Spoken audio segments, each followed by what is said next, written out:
अस्सलाम वालेकुम मेरे प्यारियों, क्या हाल है। उम्मीद है आप सब खैर से होंगे। जी आज मैं ये वीडियो बना रहा हूँ ख़ास तौर पे जो भाई मुझसे पूछते हैं कि भाई अगर हम मोरक्को आ जाएं किसी जॉब के पर्पज़ से, यानी जॉब करने के लिए अगर हम मोरक्को आएँ या यहाँ पे आके फिर आगे जो है ना किसी यूरोप की किसी कंट्री में हम मूव होना चाहते हैं, तो उस पे जो है ना ज़्यादातर दोस्त पूछ रहे होते हैं। तो मैंने सोचा क्यों ना एक अच्छे से एक डिटेल में एक वीडियो बना लूँ, क्योंकि अलग अलग दोस्तों को ना समझा के भाई मैं थक जाता हूँ।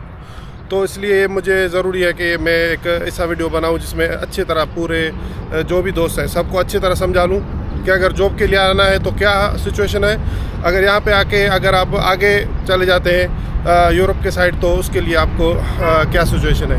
अच्छा दोस्तों, इस वीडियो बनाने की मुझे ज़रूरत क्यों पड़ी, वो इसलिए कि बहुत सारे पाकिस्तान और इंडिया के दोस्त हैं यहाँ पे जिनको एजेंट हज़रात जो है वो ये चूरन बेच के यहाँ पे भेजते हैं कि भाई वहाँ पे चले जाओ, वहाँ से आप 2-4 महीने वहाँ पे रह लो, फिर वहाँ से आप यूरोप का किसी भी कंट्री का आप वीज़ा अप्लाई कर लो, वहाँ पे आराम से वीज़ा मिल जाता है और आप जो है ना वीज़ा लेके तो यूरोप टूर जाओ। क्योंकि दोस्तों मैं भी जब कभी कभी इस तरह की वीडियोस बनाता हूँ तो मैं बोल रहा होता हूँ कि भाई आप अगर अब मोरक्को आपको आना है और यहाँ से आगे आपको यूरोप के किसी कंट्री पे जाना है, तो इस तरह करके जब वीडियो बनाता हूँ तो लोग यही समझते हैं कि बस हम इधर आ जाएंगे और जो है ना फिर आगे जाके हम यूरोप के लिए अप्लाई करेंगे तो हमको वीज़ा मिल जाएगा और हम आसानी से चले जाएंगे। अच्छा दोस्तों, मैं थोड़ा ना ये अभी इधर धूप ज़्यादा हो रहा है, अभी मराकश में भी आसा गर्मियाँ स्टार्ट होने वाली है, तो जी यहाँ पे बैठ के बात कर लेते हैं छाँव में।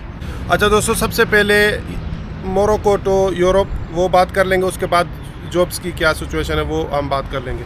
देखें दोस्तों, अगर यहाँ पे आप इस नीयत से आ रहे हैं कि हम मोरक्को जाएंगे, वहाँ से हमको वीज़ा मिल जाएगा यूरोप का, या फिर डंकी मार के हम चले जाएंगे, तो देखो यूरोप में हमेशा आप इंटरव्यू वगैरह देखते हैं, जो भी दोस्त जाते हैं ना यूरोप, ये डंकी मार के, पहले डंकी की बात कर लेते हैं। तो आपने कभी भी ये नहीं सुना होगा कि कोई बंदा मराकश से डंकी मार के आया है। आप सर्च कर ले, पूरा यूट्यूब देख लें, जो भी बंदा गया वो तकरीबन यूनान के साइड से गया, तुर्की के साइड से, मोरक्को के तरफ से नहीं है डंकी। यहाँ पे अगर डंकी होता, क्योंकि स्पेन इतना सख्त कंट्री है, उनका एक तो बार्डर इनके साथ करीब भी है और बिल्कुल छोटा है, जिसपे इनका कंट्रोल बहुत ही ज़बरदस्त कंट्रोल है। और जो है ना आपका ये अगर डंकी लग रही होती तो ये मोरक्को खुद चले जाते, ये फिर क्यों या ये भी जब डंकी मारते हैं ना मोरक्को खुद भी डंकी मार के जाते हैं, ज़्यादातर लोगों को वीज़ा नहीं मिलता, तो वो ये भी तुर्की की तरफ से जाते हैं, क्योंकि इनको तुर्की वीज़ा अनअराइवल वीज़ा फ्री है। जब ये लोग तुर्की जाते हैं तो इनको वीज़ा की ज़रूरत नहीं है, तो ये लोग वहाँ पे तुर्की चले जाते हैं, फिर वहाँ से आगे मूव हो जाते हैं यूनान से फिर सर्बिया से फिर हंगरी से होते हुए इटली या स्पेन, इस तरह करके लोग जो है ना वो वहाँ पे चले जाते हैं। आप लोग जब यहाँ पे आते हैं, आपको एक तो 3 बंदों से मेरी बात हुई अभी तक जिन पे मुझे ज़्यादा दुख है, उन्होंने 16 लाख दे के वीज़ा यहाँ के लगवा के है मोरक्को का, जो वीज़ा फ्री में लगता है। मैं हमेशा आपको बताता रहता हूँ कौन से डॉक्यूमेंट्स चाहिए होते हैं, और मेरे वीडियोस देख के बहुत सारे दोस्तों ने, तकरीबन अभी 3 से 4 दोस्त हो गए, किसी ने बिज़नेस वीज़ा अप्लाई कर दिया, किसी ने टूरिस्ट वीज़ा, तो सबको वीज़ा मिल गया और वो भी फ्री में। तकरीबन 30-40 हज़ार लगते हैं, तो आपका जो है ना आपके पास डॉक्यूमेंट्स होने चाहिए, बैंक स्टेटमेंट वगैरह, तो वीज़ा मिल जाता है। तो भाई एक तो भाई था, मैं सबका भी नाम नहीं लूँगा, नहीं बस एरिया का बताऊँ। एक भाई जेहलम से था, वो अभी वापस चला गया, उसने तकरीबन 22 लाख लगा के वो वापस गया, 16 लाख लगा के यहाँ पे आया, 6-8 महीना इधर रुका बड़े मुश्किल हालात में, फिर 2.5 लाख का फिर वापसी का टिकट लिया, यहाँ पे गवर्नमेंट को फीसेस दी, फ़ाइन वगैरह भर के, तो 22-25 लाख भर के वो बेचारा वापस चला गया। दूसरा बंदे 2 बंदे अभी और भी इधर हैं, एक गुजरात का है, तीसरे का मुझे नाम नहीं आ रहा, पता नहीं कौन से कंट्री का है। तो यहाँ पे एजेंट हज़रात क्या किया उन लोगों के साथ, उनको यहाँ पे लाके बोल दिया कि आप उधर चले जाओ, आपको फिर कोई आईडी दे दिया, या पता नहीं मोरक्को का आईडी दे दिया कि पता नहीं स्पेन का आईडी दे दिया उनको, झूठा यानी डुप्लीकेट उनको आईडी बना के। ये जो यहाँ पे शिप्स चलती है ना, शिप्स तो चलते रहते हैं मोरक्को टू स्पेन, सारा दिन चलते हैं, कोई 160 जो है ना डॉलर उनका किराया होता है। वो जो लीगल बंदे होते हैं वो सारा दिन तेंजर ये आते रहते हैं, तेंजर से स्पेन का एक इलाका है तारीफा, सारे दिन शिप्स चलते हैं, बड़े वाले क्रूज़ जो होते हैं ना वो वाले। तो उनको बिठा दिया। वो बेचारों को ये नहीं था पता, वो जाके वहाँ पे पहुँच गए। तारीफ़ा जब वहाँ पे उतरे इमिग्रेशन में तो उनके आईडी सारे नकली 2 नंबरी, वो जब कंप्यूटर में डालते तो वो लगते ही नहीं है, उनका कोई रजिस्ट्री है ही नहीं। तो वो बंदे पकड़े गए बेचारे, वो भी दरबदर हो गए, उनको डिपोर्ट कर दिया गया। उनके जो दोस्त हैं बेचारे, वो अभी भी डेंजर में। बहुत सारे लड़के मुझसे बात करते हैं कि भाई हम कोई 10 लाख दे के आया, कोई 15 लाख दे के आया। तो यहाँ पे जो है ना मोरक्को से भाई अगर आप डंकी के लिए आ रहे हैं तो मोरक्को खुद ये जाते हैं मोरतानिया कितना है, 4000 किलोमीटर दूर है। पीछे से होके ये 4000 किलोमीटर समंदर पे लगाते हैं, जिसमें से 90% लोग मर जाते हैं। यानी अगर 100 आदमी निकला ना, 90 आदमी उसमें मर जाते हैं, 10 आदमी भी नहीं पहुँचते उसमें। तो आप यार क्यों, एक तो इतना आप दूर से आते हो, तो आपका किधर हो, आपका पाकिस्तान किधर हो गया मोरक्को। तकरीबन 6-5 घंटे का टाइम का फ़र्क है। टिकट्स एक दोनों तरफ के 3-3.5 लाख के लगते हैं। तो आप जो है ना, आप इस तरह ना करें। यहाँ पे अगर होता तो मैं खुद चला जाता, अगर कोई अच्छा रास्ता होता ना, सही होता, वीज़ा मिलता हो तो मैं खुद चला जाता। मैं क्यों यहाँ पे बैठ के वीडियोस बना रहा हूँ। तो ये भी आप चीज़ सोचें। और जो है ना, दूसरी बात ये, आपको बोलते हैं कि भाई आपको वहाँ पे जाके आपको वीज़ा मिल जाएगा, मोरक्को से आपको इजीली वीज़ा मिल जाएगा। देखिए, वीज़ा उसको मिलता है जो एलिजिबल होता है। वो अगर पाकिस्तान से अप्लाई करेगा तो उसको पाकिस्तान से भी वीज़ा मिल सकता है। वो ज़रूरी नहीं है कि यहाँ पे आके वीज़ा अप्लाई करे। अगर आपके पास डॉक्यूमेंट्स हैं, बैंक स्टेटमेंट है, तो आपके पास ट्रेवल हिस्ट्री अच्छा है, तो आप पाकिस्तान से जो है ना वो वहाँ से ही आप जो है ना अप्लाई कर सकते हैं। ज़रूरी नहीं है कि आप मोरक्को आए फिर यहाँ से करें, कोई फ़र्क नहीं पड़ेगा। अगर आपके डॉक्यूमेंट्स, अगर आपका जो केस स्ट्रॉन्ग नहीं है, वो लोग ये अगर उनको यानी ये शक हो गया कि ये बंदा जाएगा वापस नहीं आएगा, तो आपको कतई भी ये वीज़ा नहीं देंगे। यहाँ पागल थोड़ी बैठे हैं, यहाँ पे भी सेम सिस्टम है पूरे। जो भी दोस्त बोलते हैं इंडिया से वीज़ा नहीं लगता, पाकिस्तान से नहीं लगता, तो यहाँ क्यों लगेगा। यहाँ पर अगर लगता तो ये सारे लोग चले जाते। अच्छा, तो वीज़ा फिर किसको मिलता है? वीज़ा उसको मिल सकता है अगर वो बंदा आके यहाँ पे अपना बिज़नेस मसलन कोई कर रहा, स्टार्ट किया और उसका बिज़नेस अच्छा चला। ऐसे भी नहीं, थोड़ा बहुत चला, थोड़ा बहुत तो इन सब के बिज़नेस रजिस्टर है। ये पाकिस्तान इंडिया की तरह नहीं है जो चाह के मुँह उठा के दुकान खोलिए, नहीं। यहाँ पे रजिस्टर है हर चीज़। छोटा मोटा दुकान भी होता है, वो भी रजिस्टर है इनके पास। उनके टैक्स के पेपर होते हैं, उनके जो भी बिज़नेस के अकाउंट होते हैं, उसमें पैसा आता जाता रहता है। तो अगर उसका बिज़नेस अच्छी तरह चला, 1-1.5 साल उसने चलाया, बैंक अकाउंट में कुछ पैसे भी आ गए, तो वो विज़िट वीज़ा अप्लाई कर सकता है उसको। हाँ, उधर आपको पाकिस्तान से फ़ायदा होता है। इधर अगर आपका इधर में कंपनी, इधर मोरक्को में आपका कंपनी है, टैक्स पेयर हैं, डॉक्यूमेंट सही है, बैंक स्टेटमेंट अच्छा है, तो चांसेस ज़्यादा रहते हैं यहाँ पे मोरक्को से इजीली। ये लोग जो ज़्यादातर मैं जिनको भी जानता हूँ, बहुत सारे लोगों को, वो आते जाते रहते हैं। उनका थोड़ा यहाँ पे थोड़ा कंपनी जो होता है ना, वो अच्छा चल रहा होता है, तो उनको वीज़े देते हैं। और ये लोग फिर जाते भी नहीं है क्योंकि पहले से सेटल हैं यहाँ पे, तो क्यों जाके वहाँ पे अज़ालम करेंगे। अज़ालम इनको मिलता भी नहीं मोरक्कन को, पहली बात तो, क्योंकि उनके पुरअमन कंट्री है तो उनको नहीं देते। तो आप जब आएंगे इधर 2 साल आपको यहाँ पे बैठना पड़ेगा, कोई अच्छा सा सेटअप बनाना पड़ेगा, आपका बिज़नेस चल रहा है, तो जाके आपको विज़िट वीज़ा मिलता है किसी भी यूरोपियन कंट्री का। तो ये है पूरा। इस तरह नहीं है कि आप यहाँ पे आ गए तो भाई आपके पास डॉक्यूमेंट्स है नहीं। आप ज़्यादातर लोग बोलते हैं भाई हम इधर विज़िट वीज़ा पे आ रहे हैं, पता नहीं 6-6 महीने के, पता नहीं किस तरह के वीज़े लेके यहाँ पे आते हैं। कोई बिज़नेस का आ रहा है, कोई पता नहीं विज़िट पे आ रहा है, किस तरह आ रहा है। उनका यहाँ पे कुछ भी रजिस्ट्री नहीं है, उनके पास डॉक्यूमेंट्स भी नहीं होते उस कंपनी के, जिस कंपनी के नाम पे आते हैं ना यहाँ पे।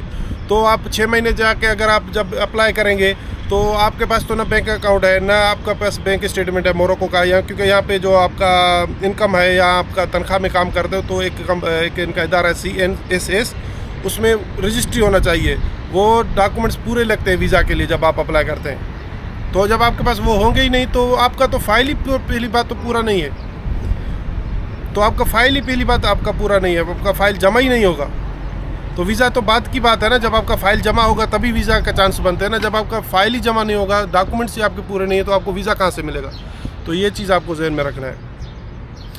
दूसरी बात है भाई, जॉब्स के बारे में अभी बात करूँगा। देखो, जॉब्स यहाँ पे मैं पहले भी बहुत बार वीडियोस बना चुका हूँ, और बहुत सारे दोस्त जो है ना कमेंट करते रहते हैं और समझते भी नहीं है ना। उनको बोलो कि भाई जो भी बहुत चीज़ बोलो ना, फिर बोलते क्यों नहीं होता, तो आप फिर किस तरह समझोगे। अभी मुझे 9 से 10 महीने हो गए, मैं इधर शादीशुदा भी हूँ। मुझे 2017 में मैंने शादी की, मुझे इधर का ज़बान भी आता है सब कुछ, लेकिन मुझे अभी तक जॉब नहीं है। 9 से 10 महीने हो गए।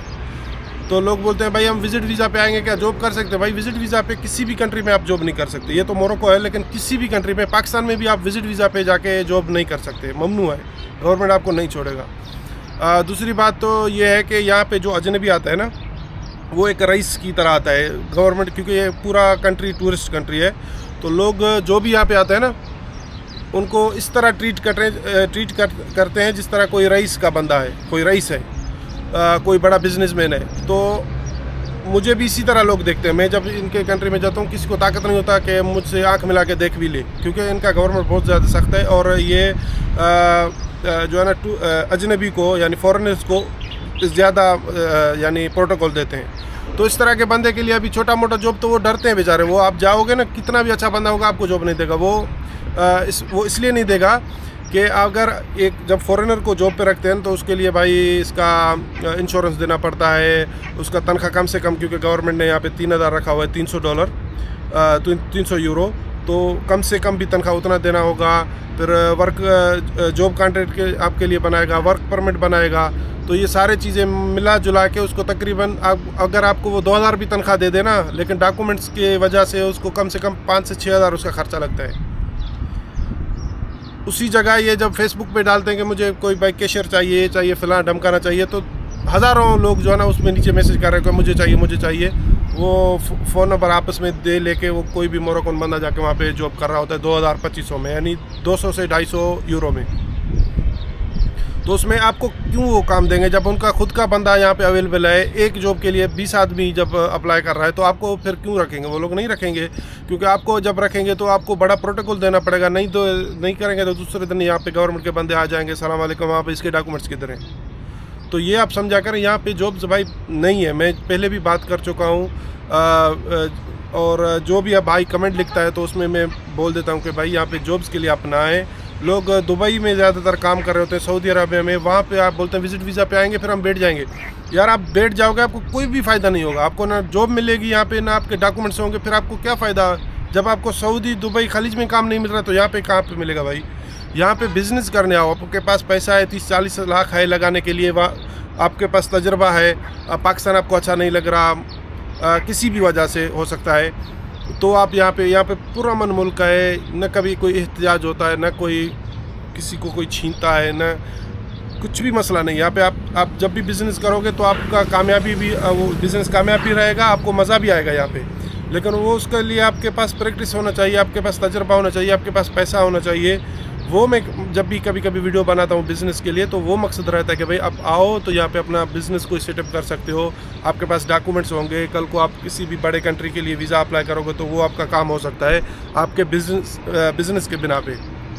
बाकी ये खाली आप इस तरह ना करो। बहुत सारे दोस्त मुझे बोलते हैं कि भाई हम फिर क्यों नहीं होता, फिर क्यों नहीं जॉब देंगे? यार नहीं देंगे, मैं समझा के मेरे जो ना ये मुँह खुश्क हो जाता है, लेकिन फिर भी वो लास्ट में यही बोलते हैं कि भाई आप सही इन्फॉर्मेशन नहीं दे रहे, हम यूँ करेंगे वो करेंगे, हम आ जाएंगे। भाई आ जाओ, कोई मसला नहीं है। लेकिन ये वीडियो मैं अल्लाह की रज़ा के लिए, सब दोस्तों के लिए मैं अपलोड करके रख रहा हूँ। इंशाल्लाह आज के बाद, आज 10 साल के बाद, 20 साल के बाद जब भी कोई बंदा ये वीडियोस देखेगा तो उसको जो है ना अच्छी इन्फॉर्मेशन और सही इन्फॉर्मेशन मिलेगा यहाँ मोरक्को के हवाले से। तो यही था आज का वीडियो। अपने भाई को दे इजाज़त, इंशाल्लाह मिलेंगे फिर कभी नेक्स्ट वीडियो में। अगर वीडियोस आप देख रहे हैं तो चैनल को ज़रूर सब्सक्राइब करें और वीडियोस को लाइक करें। मैं यहाँ पे मोरक्को में टूरिज़म के हवाले से, बिज़नेस के हवाले से, दूसरी इन्फॉर्मेशन के हवाले से मैं यहाँ पे वीडियोस बनाता रहता हूँ। तो तब तक के लिए अल्लाह हाफ़िज़, मिलेंगे किसी दूसरे वीडियो में।